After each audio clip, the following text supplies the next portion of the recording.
छोड़ हमके। छोड़ा बेटा। बच्चा सिंह का हो, बम्पर टू बम्पर धमाका के ऑफर। दूगो पे 3 गो फ्री।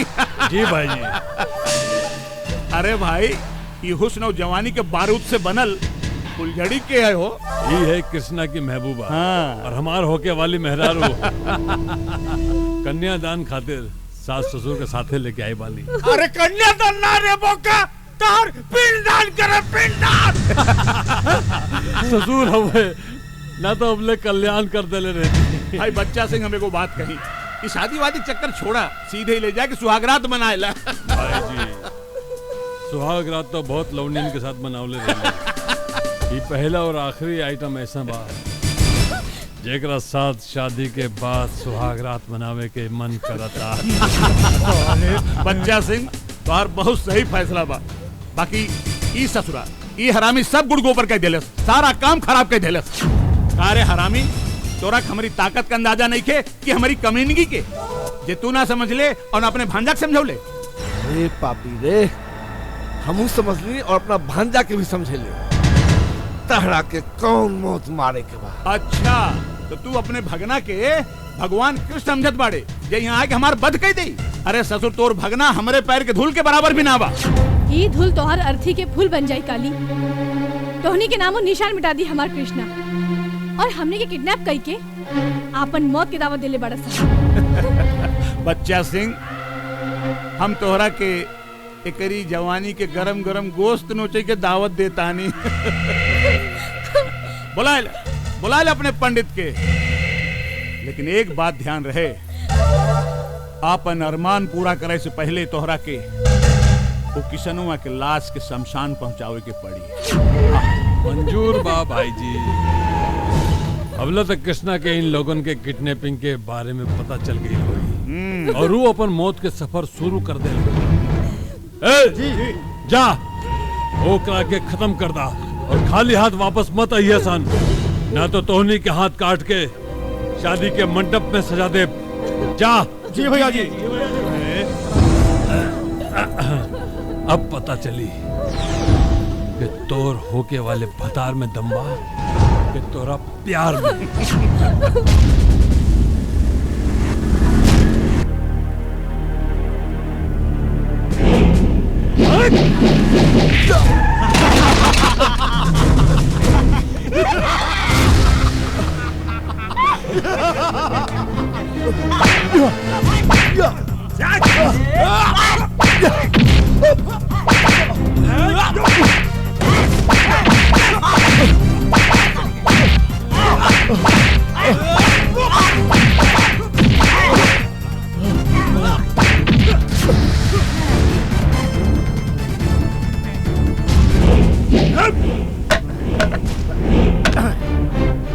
चल रहे एक दहल जाकर के खाई में।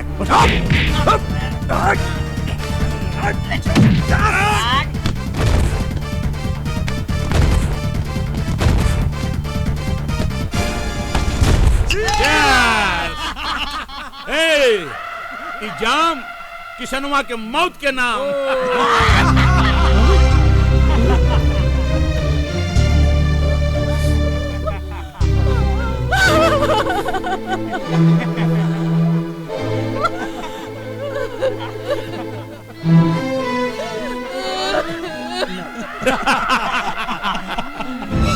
कृष्णा के मारल तोहनी जैसन कुकुर के बस के बात नहीं खे और आपन जिंदगी के आखिरी जाम पी लसन।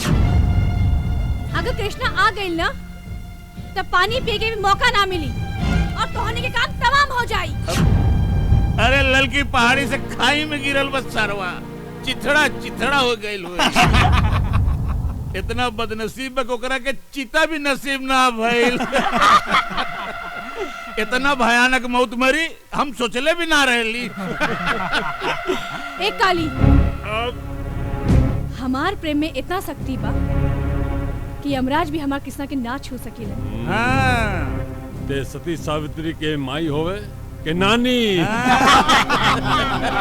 तोहनी के मौत के कहानी आशिक के गम एकरे दिमाग के दम निकाल देले बा। पगला गइल बा। सुहाग रात की सेज पे जब रगड़ाई हैं? सब ठीक हो जाए भाई जी। सही कहत बाड़ा, सही कहत बाड़ा। खलीफा, हाँ भाई जी, अरे जल्दी से पंडित जी के मुंह खोला, नहीं तो दम घुट जाए। वो का है ना, ई रास्ता ना देख ले यहाँ के ससुर, यही से इनकर मुंह हम ढक के ले आए। अच्छा जल्दी खोल, जल्दी खोल। विधायक जी हाँ प्रणाम प्रणाम। पारस पंडित, अरे ही कैसन जानवर पदले बनी, हमारी जाने निकाल लेलस। खैर छोड़ी, शादी के कर करावे के अरे हमरे बच्चा सिंह के और के कर। पाए लागी पंडित जी। और लड़की उका बिया हरियर की।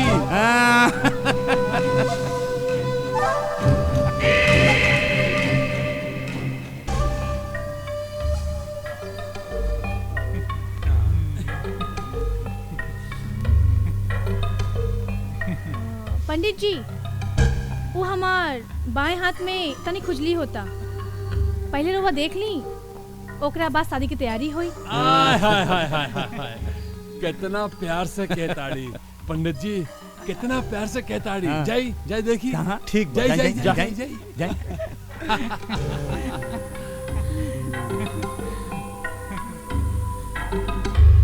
पंडित जी, ये सब हमने के किडनैप करके लाइल बाड़ा से, हमारी इज्जत आ सबके जान बचा ली। राउर एहसान हम जिंदगी भर ना भूले। कौन उपाय करी, ये शादी काल दिन भर तक टाल दी। हमके पूरा विश्वास बा कि कृष्णा मरल नहीं खन, वो जरूर आई हैं और ये राक्षसन के वध करके हम सबकी आजाद करी है। अरे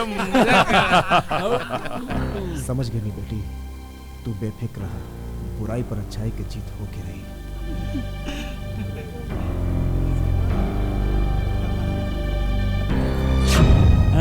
हिसाब लगाओ। हाँ।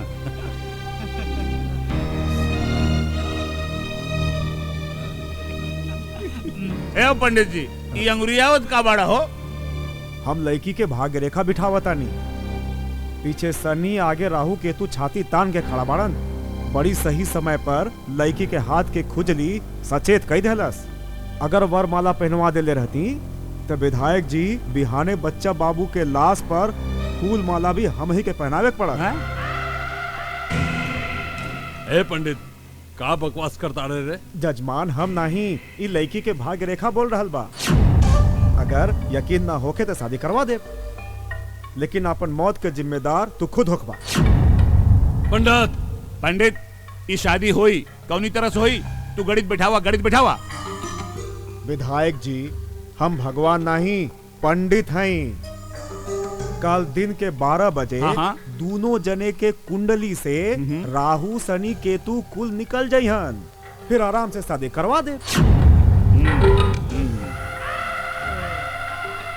बच्चा, तू रात भर सबर कैला, बिहाने दिन में तोहार ब्याह होई। ब्याह पक्का होई, लेकिन बिहाने दिन में। ठीक बा भाई। बेटी, तू हिम्मत हार जी, हमनी के टूट जाए। हाँ बेटी, मारे वाला से बड़ हाथ बचावे वाला के होला। और कृष्णा जहाँ गिरल बा न, वहाँ बगल में पीर बाबा के मजार बा। बाबा के मजार से केहू खाली हाथ न लौटेला बेटा, केहू खाली हाथ न लौटेला। हाँ बेटी, बाबा सबके मुराद पूरा करेंगे। तू कृष्णा के सलामती के दुआ करो। हम आशा करता नहीं कि बाबा हमनी के मुराद पूरा करिए। हाँ गुंजा, का सोचे लगलो बिटिया? अरे राम रहीम सब एक ही हवन, और ऊंच नीच जात पात ना मानेलन।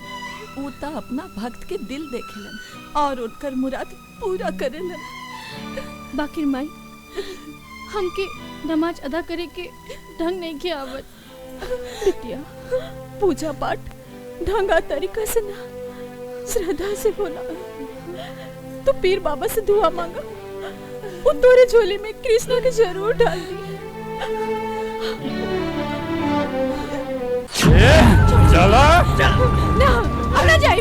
छोड़ो हमके। ए खलीफा ले आ यहाँ। ले आ भाई बैठाओ बैठाओ यहाँ बैठाओ। ए पंडित जल्दी जल्दी मंत्र चालू।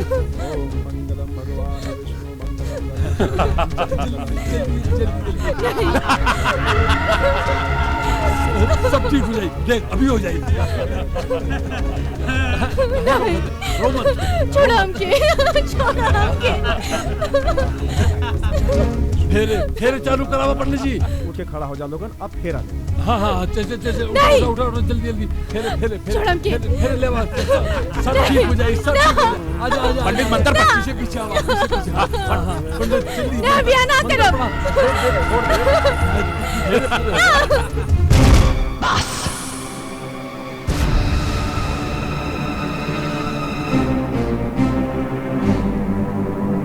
अब अब अरे जल्दी जल्दी जल्दी जल्दी घूम जल्दी जल्दी।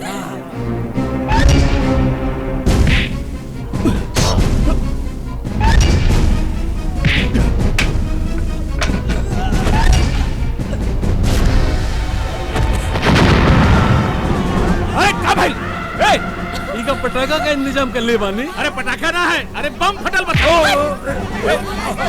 पकड़ पकड़ से दूर के पकड़।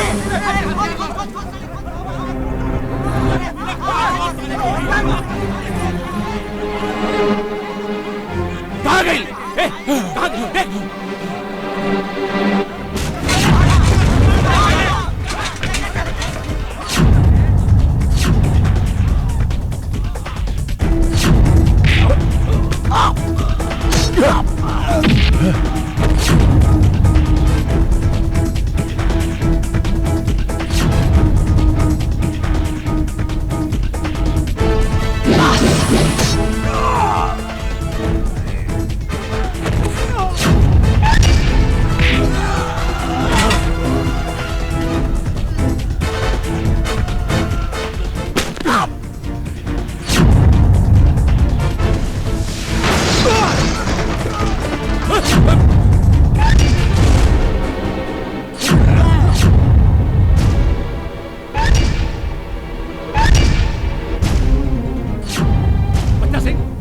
कैसे बच गई?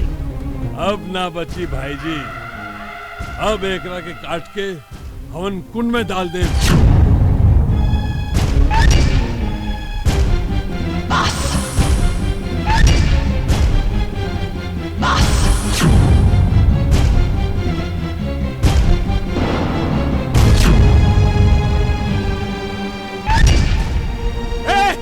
अरे मुंह का देखकर मारा सर, मारा।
डार्लिंग डार्लिंग हमरा के एगो चुम्मा दे दा।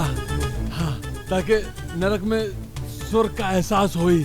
चुम्मा? हाँ हाँ, एगो चुम्मा दे अरे दा। बेशरम, ल चुम्मा ले। हाँ?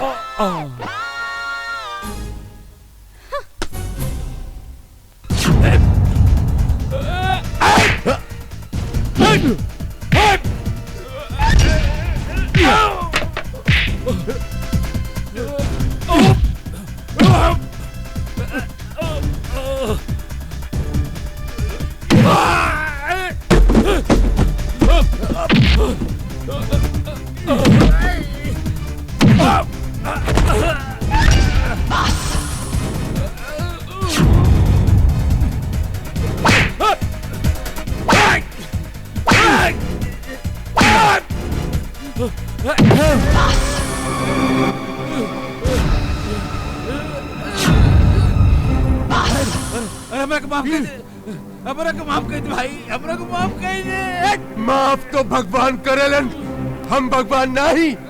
तो हार जैसन शैतान खातिर काल है काल। हमरा को माफ कर दे भाई, हम तो हाथ जोड़ता नहीं, हमरा को माफी दे दे। पाँव पे नाक रगड़बे तबो माफ नहीं करब। ए बाबू, तू हमारा सब धन दौलत ले ले, तू हमरा को माफ कर दे बाबू, तू हमरा को माफ कर दे। लोगन के जिंदगी के सौदा करे वाला सौदागर आज अपन जिंदगी के सौदा करे लगले। चल तोर जान बख्श दे। बोल, लौटा सकेले हमार बचपन, जिंदा कर सकेले हमार माई बाबू के। बोल बोल। तू के कर बेटा बाड़े रे?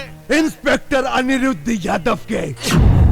आज से 15 साल पहले ते हमरे माई बाबू के मार डाले रे, हमके अनाथ कई दिले रे। कर सकले हमरे माई बाबू के जिंदा? बोल, कर सकले? बोल।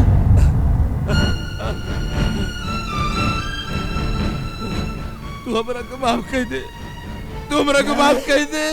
नहीं माफ करब तोरा के। हमार मामा मामी कहाँ बड़े बता। वहाँ कोठरी में बंद बाड़े।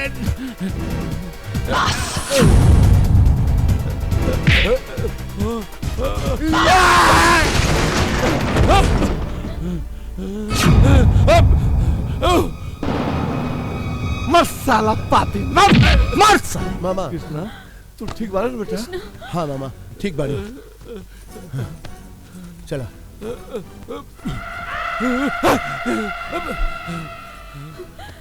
बबुआ, हाँ मम्मी। तू ठीक बाड़ा ना? वो देखा ससुरा भागत।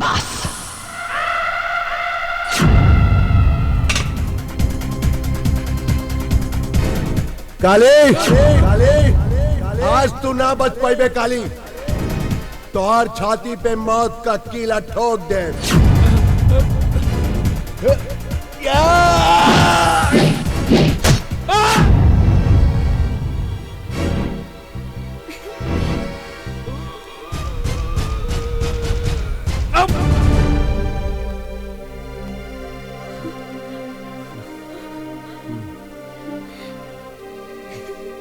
कृष्णा,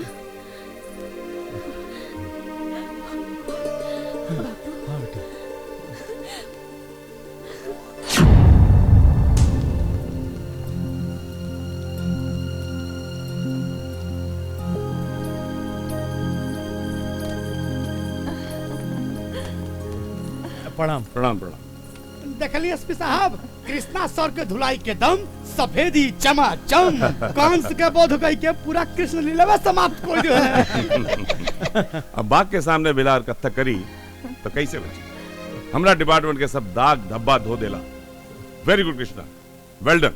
आई am proud of you my boy. Thank you sir. का एसपी साहब, कृष्णा सर के मेडल देला के बजाय खाली शबाशी दे के जिम्मा छोड़ा लेनी? अरे ना ना ना, मेडल ना, मेडल से ज्यादा का कि मेहरारू देवे के बा। ठीक कहा तानी रउआ, बहू के दुआ से बेटा के नया जिंदगी मिलल बा। खुश रहा लोगन। आज से हमार जान इनका पर कुर्बान, और जिंदगी कानून के नाम। ना ना, सब कुछ हमरे नाम।